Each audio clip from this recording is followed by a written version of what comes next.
So, hello everybody, how are you? What's going on now? Now, from big delay खूप अंतरानंतर आपण आज 11th स्टँडर्डमध्ये chapter start करतोय. आपण कायनॅमॅटिक्स in 1D मध्ये होतो आणि चॅप्टर आपण तो स्टार्ट केला होता आणि संपायचं राहिलं. 1-2 आर्टिकल्स आपले राहिले होते. कायनॅमॅटिक्स इन 1D आपण स्टार्ट केला होता. त्यामध्ये डिस्टन्स डिस्प्लेसमेंट आणि त्याचे एक्झाम्पल्स न्यूमरिकल्स वगैरे घेतले होते आणि मग त्यामध्ये युनिफॉर्म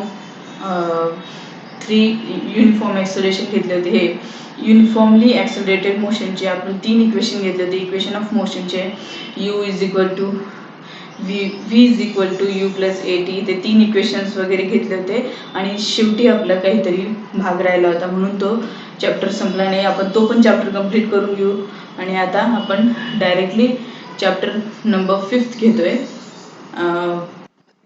मध्ये तसं तर सिक्वेन्सने आपण जर येऊ तर आता आपण चॅप्टर मोशन इन प्लेन घ्यायला पाहिजे होता. ते कायनॅमॅटिक्स इन 1D होता.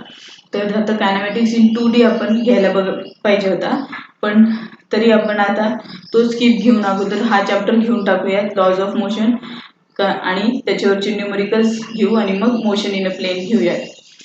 ओके, आता त्यामध्ये अगोदर इंट्रोडक्शन आपण घेऊयात. चॅप्टर नंबर हा आपला चॅप्टर नंबर 5 आहे इथे आणि त्यामध्ये आपण आता इंट्रोडक्शन मध्ये घेऊयात. काय केलंय गॅलिलिओनी आणि ॲरिस्टॉटल दोघांनी मिळून काय काय स्टडी केलेत आणि त्यांनी काय काय ऑब्झर्वेशन केलं आणि ते त्याच्यापासून त्यांना काय काय कन्क्लुजन आले ते आपण स्टेप बाय स्टेप डिटेलमध्ये स्टडी करणार आहोत. तर सगळ्यात अगोदर ॲरिस्टॉटल असा होता की त्यांनी रिलेशनशिप बिटवीन फोर्स आणि मोशन हे एक्सप्लेन केलं आणि मोशन कसं होतं हे त्यांनी डिटेलमध्ये एक्सप्लेन केलं. बरोबर. आता इंट्रोडक्शनमध्ये आपण डायरेक्टली आपण ॲरिस्टॉटलचे ह्याच्यात जाणार नाही, तर आपण अगोदर इंट्रोडक्शन घेऊयात. असं सपोज आपण एक एक्झाम्पल घेऊयात. एक बॉल आहे, त्या बॉलला आपल्याला मोशनमध्ये आणायचं आहे. तर तो बॉल स्वतःहून मूव्ह होईल का? नाही, त्याला आपण किक करावं लागेल. आपण असं किक केल्यावर तो काय होईल, तो बॉलला आपण फोर्स देतो तर ते किक लागेल त्याला आणि मग आपण फोर्स अप्लाय केल्यामुळे मग ते काय होईल, तो बॉल जो आहे तो मोशनमध्ये येईल आणि मग थोड्या वेळानंतर फ्रिक्शनल फोर्स त्याच्यावर ऍक्ट होऊन तो थोड्या वेळाने आपोआप थांबेल. किंवा एखादा ऑब्स्टॅकल समोर आला, सपोज आपण त्याला असं किक केलं आणि सपोज समोर भिंत असेल तर त्या भिंतीने त्याला फोर्स लावलेला आहे. मग तो आपोआप त्या भिंतीला आदळून डबल वापस येऊ शकतो किंवा थोडंसं वापस येऊन तिथं आपोआप थांबल. पण सपोज जर भिंत नसेल, ऑब्स्टॅकल, ग्राउंडवर जर आपण बॉलला किक केलं तर ते बऱ्याच लांब जाईल आणि फ्रिक्शनल फोर्स हळूहळू जसं त्याच्यावर इफेक्ट होईल त्या इफेक्टने मग तो बॉल थांबल. सेकंडली, आता माझ्याकडे एक दगड आहे. सपोज हा माझ्याकडे दगड आहे. ह्या दगडाला मला अपवर्ड वर फेकायचं आहे. मग काय करावं लागेल मला? I have to push upward force. I have to apply upward force. मग मी काय करणार, ह्याला अपवर्ड फोर्स लावून असं वर फेकणार. बरोबर. मग ते वर फेकल्यावर सपोज हा स्टोन मी वर फेकल्यावर हे खाली का आलं डबल ग्रॅव्हिटेशन फोर्सने, हे सगळ्यांना माहिती आहे. नंतर a breeze causes the branches of a tree. बरोबर. म्हणजेच काय, आता समजा आपल्याला हवा जोरात सुटली आहे तर त्या हवेने आपल्या झाडांची पानं जी आहेत ते हलू लागतात. ते थोडे हलू लागतात. मग थोड्या वेळाने अजून जोरात हलू लागतात आणि त्यानंतर एकदम स्ट्रॉंग जर आलंय, बरोबर, स्ट्रॉंग विंड सुद्धा झाडाला पाडू शकतं. बरोबर. म्हणजे इतकं त्या विंड मध्ये फोर्स आहे. बरोबर. ओके.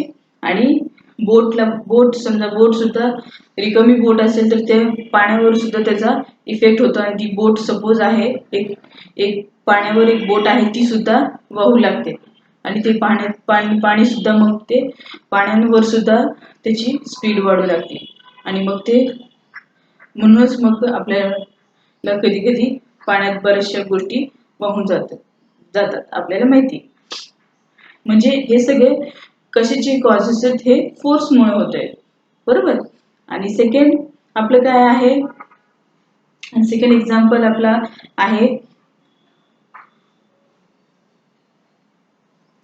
आता आपण बघितलंय बोटचं बघितलंय एक्झाम्पल हेच बघितलंय आता नेक्स्ट आपण बघूयात की सपोज एक कार आहे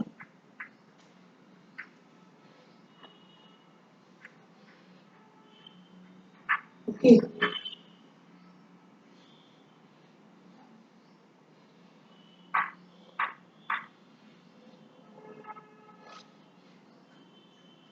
ओके ही कार जी आहे ही युनिफॉर्म मोशन मध्ये मूव्ह करते बरोबर पण ही कार जी आहे ती टॉय कार आहे म्हणजे मुलांना खेळण्याची कार आहे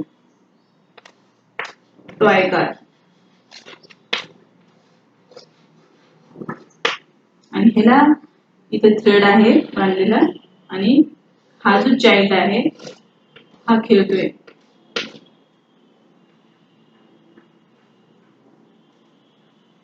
बरोबर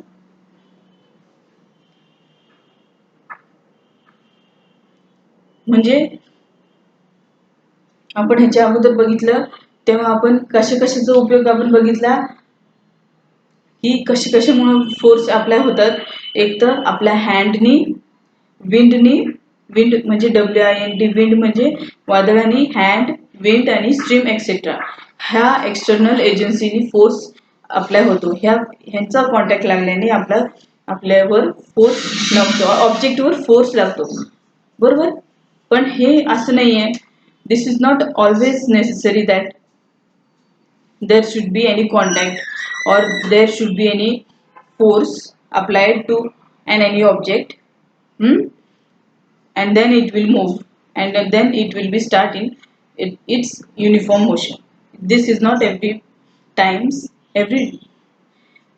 or every instant it is necessary okay म्हणजे प्रत्येक वेळेला असं उपयोगाचं नाहीये की आपल्याला फोर्स लागला तरच एखादी वस्तू मूव्ह होऊ शकते का बरं कारण स्केट आहे स्केटर कसं स्केट करतो तो कॉन्स्टंट युनिफॉर्म स्पीडनी त्याची स्केटिंग वर तो चालत असतो मग तिथं का फोर्स अप्लाय होतो का त्याला फक्त एकदाच फोर्स अप्लाय होतो स्टार्टिंगला आणि मग तो स्केटर जो आहे तो थांबतो बरोबर म्हणजेच आपल्याला असा पण प्रश्न पडू शकतो एखाद्या वेळेस की external force agencies can exert a force on a body even from a distance म्हणजेच आपण सपोज एक मॅग्नेट घेऊयात हा सपोज मॅग्नेट आहे ह्या एका डिस्टन्सवरून ह्या डिस्टन्सवरून जर आपण मॅग्नेटला धरलं इथं मॅग्नेट आहे इथं सपोज आपल्या हातात ही सुई आहे सॉरी ही सुई आहे आणि हे मॅग्नेट आहे ह्याला आपण एका डिस्टन्सवर धरलं तर काय होईल ते त्याला लगेच अट्रॅक्ट करेल आणि ती सुई जी आहे ती मॅग्नेटला एकदम चिटकून बसेल बरोबर म्हणजेच काय the external force agencies can exert a force on a body even if from a distance बरोबर मग आता आपल्याला अजून एक दुसरा प्रश्न पडू शकतो की external force is necessary to keep a body in a uniform motion बरोबर an external force is necessary to keep an body in a uniform motion हे आपल्याला एक्सप्लेन केलेले कोणी गॅलिलिओनी आणि त्यानंतर अरिस्टॉटलनी पण त्याला फॉल्सिफाय केलं अगोदर हे अरिस्टॉटलनी एक्सप्लेन केलं की एक्सटर्नल फोर्स लागतो का एक्सटर्नल फोर्स नेसेसरी आहे का आपल्याला लागतो का आपल्याला हो external force is always required to keep a body in motion पण कधी कधी अरिस्टॉटलने ह्या एक्झाम्पल थ्रू कसं एक्सप्लेन केलं ते आपण अगोदर बघूयात. एक टॉय कार घेतली. ओके, ही एक टॉय कार आहे, खेळणीतली कार, आणि हा चाइल्ड हे मूव्ह करते. तर अरिस्टॉटलचं म्हणणं असं आहे की मी जर ही दोन थ्रेड घेतलं हातात आणि थोड्याशा अंतरावर मूव्ह केलं, त्याला घेतलं, मूव्ह केलं केलं केलं केलं केलं ते चाइल्ड ते थ्रेड धरून किती वेळ खेळत खेळत खेळत खेळत खेळत चाललंय, त्याचं लांब लांब लांब लांब लांब लांब लांब लांब चाललाय तो. आणि थोड्या वेळानंतर त्याने ते थ्रेड सोडून, मग काय झालं, ते थ्रेड सोडून दिल्यावर काय झालं, ते थ्रेड पण खाली पडलं आणि ती कार पण, टॉय कार जी आहे छोटी खेळणीची टॉय कार जी आहे ती ती थांबून गेली. बरोबर. मग आता काय त्याने असं कन्फ्युजन केलं की जितकं आपण फोर्स लावणार, एक्सटर्नल फोर्स, तितकंच तेवढ्याच वेळात बॉडी जी आहे मोशन मध्ये असणार. नाही तर आपण एक्सटर्नल फोर्स नसला तर मोशन पण नसणार, असं अरिस्टॉटलचं म्हणणं होतं. पण गॅलिलिओनी ह्याला कसं उत्तर दिलं 17th सेंचुरीमध्ये, आणि अरिस्टॉटल जो आहे तो 384 BC to 322 BC 384 BC to 322 BC ला त्याने ह्याचा शोध लावला. And view a body is moving, something external force is required to moving. बरोबर. आता दुसरं एक अजून एक्झाम्पल घेऊयात.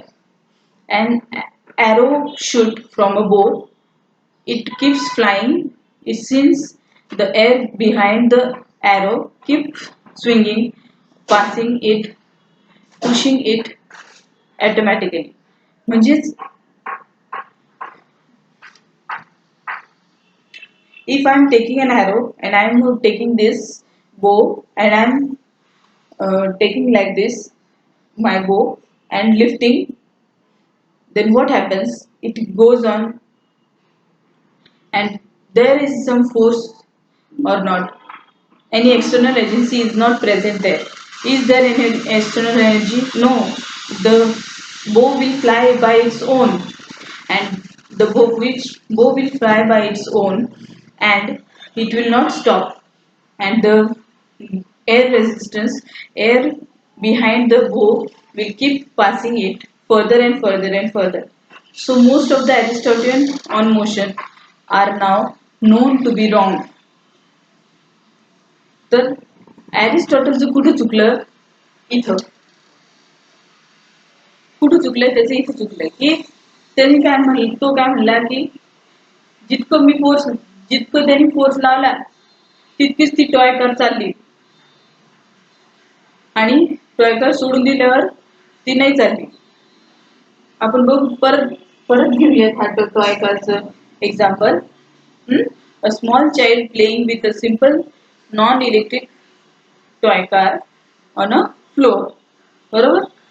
That it needs constantly dragging.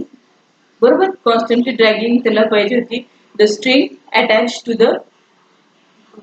is attached to the toy car with some force to keep it going. If it releases the string, it comes to be at rest. This experience is common to most of the terrestrial motion. Means what? If I am taking this thread and after applying some force and leaving this thread, this experience is common to the terrestrial motion. Okay, so the external force seems to be needed to keep the body in motion, otherwise there will be no motion. So here the Aristotle fails, but for our purpose here the Aristotle laws of motion may be placed faced as an external force is required to keep a body in motion. Okay, now we will see this was the in this was the introduction. Okay, okay, this was the introduction and this was the Aristotle's fallacy. Now further we will see.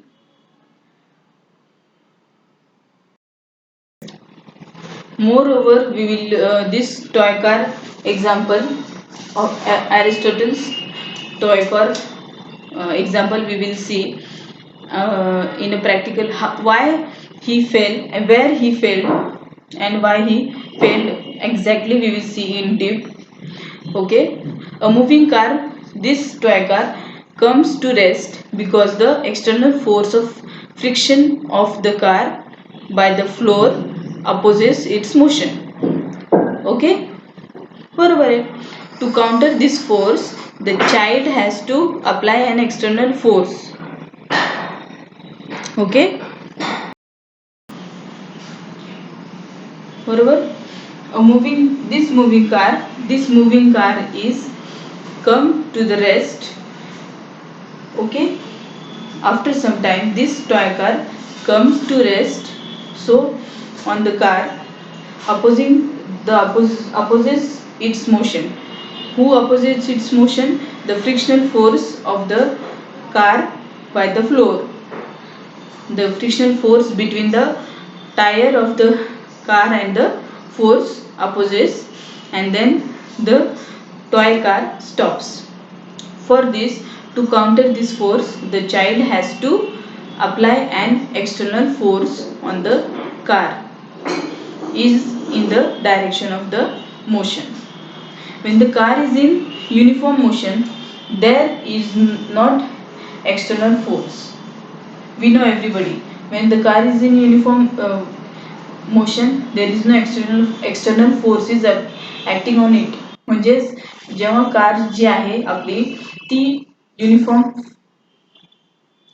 He car जेव्हा आपली uniform motion मध्ये जाते तेव्हा त्याच्यावर net external force 0 असतो. External force तेव्हा 0च असतो. बरोबर आहे, आपल्या सगळ्यांना माहिती आहे. जरी नसेल माहिती तरी आपण जेव्हा आपण जो चॅप्टर शिकूया तेव्हा आपण तो कन्सेप्ट पण कव्हर करूया. Okay, if there were no friction, the child would not be required to apply any force to keep the toy car in its uniform motion. Okay, mug. This explains why the forces by external agencies are necessary to overcome the frictional forces. So now we understood that where the Aristotle, आता आपल्याला कळलं की कुठे Aristotle चुकला. बरोबर. आता Aristotleचं फॅलन्सी काय होती, Aristotleचं म्हणणं काय होतं, त्यांनी काय एक्सप्लेन केलं हे गॅलिलिओला माहिती होतं आणि मग ते गॅलिलिओने दुरुस्त केलं. ते कसं, आपण Aristotle फॅलन्सी पुन्हा बघूयात. त्याचं म्हणणं असं होतं की ह्या थ्रेडला आपण फोर्स लावला, जितका फोर्स लावला तितकंच ते चालणार, नाही तर ते थांबून जाणार. म्हणजेच त्याला एक्सटर्नल फोर्स बाहेरून लागल्याशिवाय त्याला मोशन मध्ये तो राहू शकत नाही. आणि त्याच्यावर फ्रिक्शनल फोर्स पण लागतं. ते पण त्यांनी सांगितलं की ह्या टायर वर, ह्या कारच्या चाकावर आणि फ्लोअरवर फ्रिक्शनल फोर्स लागतोय, तर तो अपोज करायसाठी इथं त्याला चाइल्डला एक ऑपोजिट ह्या डायरेक्शननी जिथून जातोय तो फोर्स त्याला इथे अप्लाय करावा लागेल, मग तो पुढे जाईल. बरोबर. ह्याने जर फोर्स अप्लाय केला मग तो फ्रिक्शनल फोर्स डॉमिनेट होऊन ती गाडी जी आहे ती पुढे जाईल. बरोबर. तर हे कसं चुकलं ते गॅलिलिओने सांगितलं. He coded this practical experience in the form of a basic argument. म्हणजे त्यांनी जे प्रॅक्टिकल एक्सपिरियन्स जे होते, बरोबर, हीच practical uh, practical experience in the form of he coded this practical experience form in the form of basic argument. त्याच्यामुळे त्याचं तिथं चुकलं म्हणून अरिस्टॉटल इथं फेल झाला. बरोबर. To get the true law of nature for the motion and force, one has to imagine a world in which the uniform motion is possible with no frictional force. This is Galileo explained. Okay. Now we will see